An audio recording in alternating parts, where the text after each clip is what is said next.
Hi everyone, today I'm going to talk about the phrase follow your passion and what that means to me and what I've learned over the last couple of years. So, before we dive into that question, I just want to talk a bit about the word passion.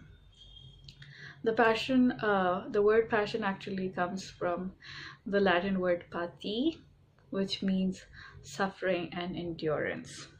And that's where the Greek word pathos comes from, the one we use in pathology.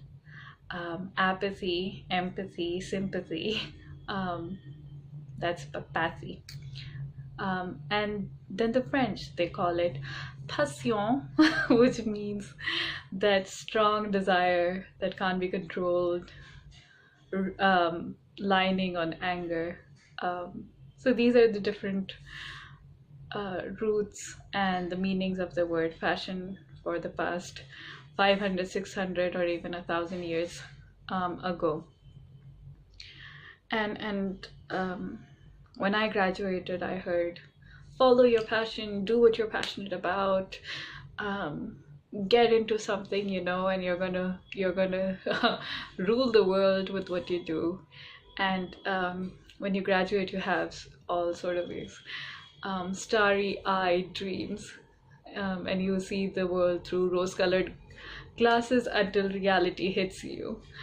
And that's what happened. And I'm like, what does it actually mean to follow your passion?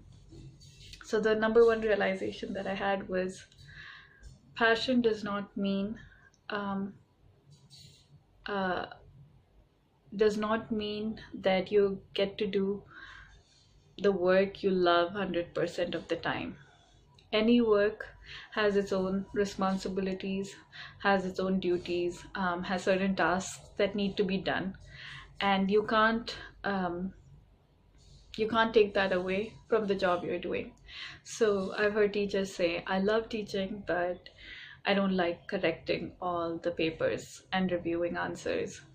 I've heard managers saying, I love to lead a team of people, but it's difficult to have those difficult conversations.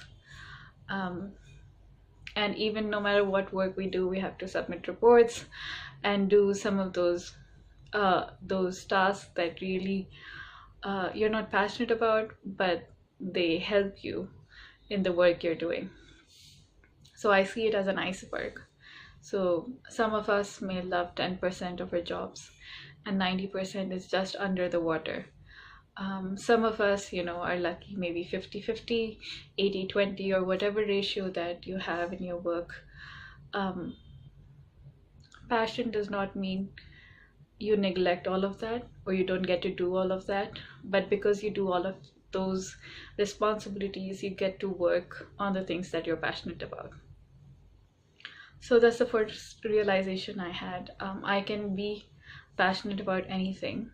Um, it can even be washing a dish at a sink because I want to make it clean. It can be gardening, where I want to ensure that my young plant receives everything it needs. But even in gardening, I'm going to get dirty. Um, I might cut myself. I might have bruises.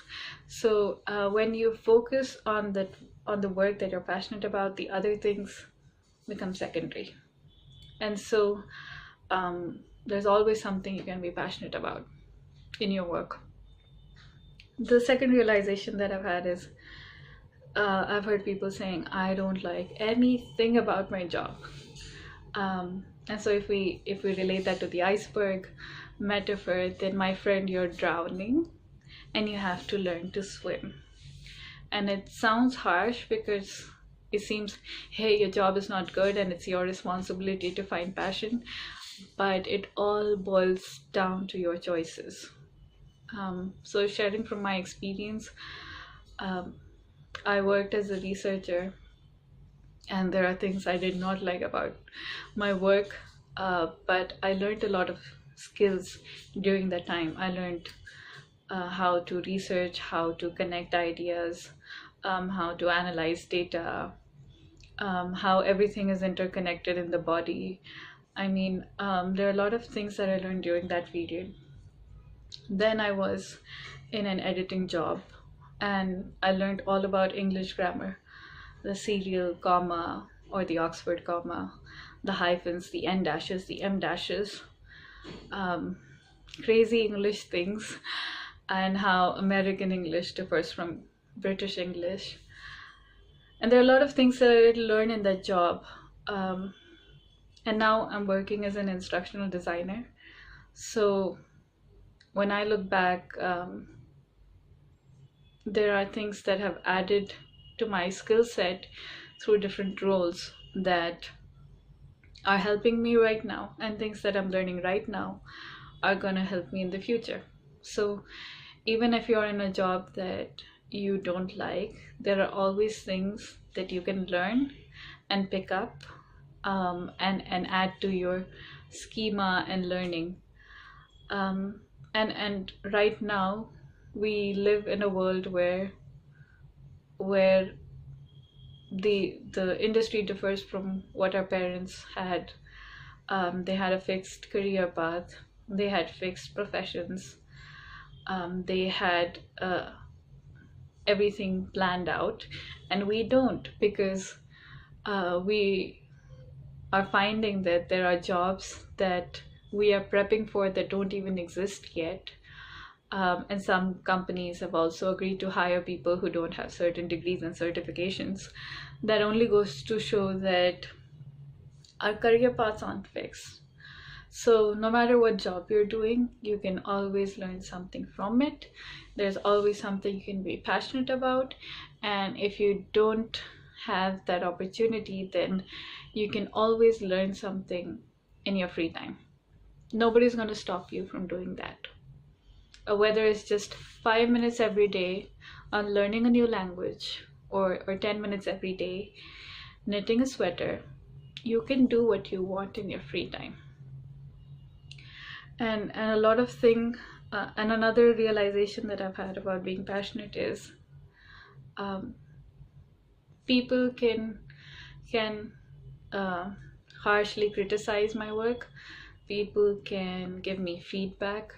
People can say this is totally garbage, and that is okay because I'm learning, and there's always something to grow. There's always something new to learn, and when people are criticizing your work, it's an opportunity for you to just learn and grow. Um, and although people can do a lot of things to you, they can't take away the love that you put in your work. Let me repeat that. People can say your work is not great, but people can't take away the love that you put in your work. Um, so so that's it. Those are my 3 realizations about following your passion. Number one, it need not be 100% of your passion. That there might be certain dull and boring tasks that you have to do, and that's okay. Second, if you're drowning, you have to learn to swim. And number three is, endure when you can, and enjoy what you can. Enjoy what you can and endure what you must. And you can be that little snowball that keeps rolling down the hill and keeps accumulating snow, and then you become so big that you create an avalanche. So the tiny snowball on the top of the hill doesn't know that it's going to become an avalanche, and neither do you. You never know what you're learning today and how it's going to help you in the future. You never know that. So keep being passionate, keep doing things with a lot of love, and grow from whatever is thrown at you. There's always something to learn. So yeah, that's it for this video. It's a long video, but I just wanted to share some of the thoughts that I've been having lately about follow your passion. All right, see you next time. Bye.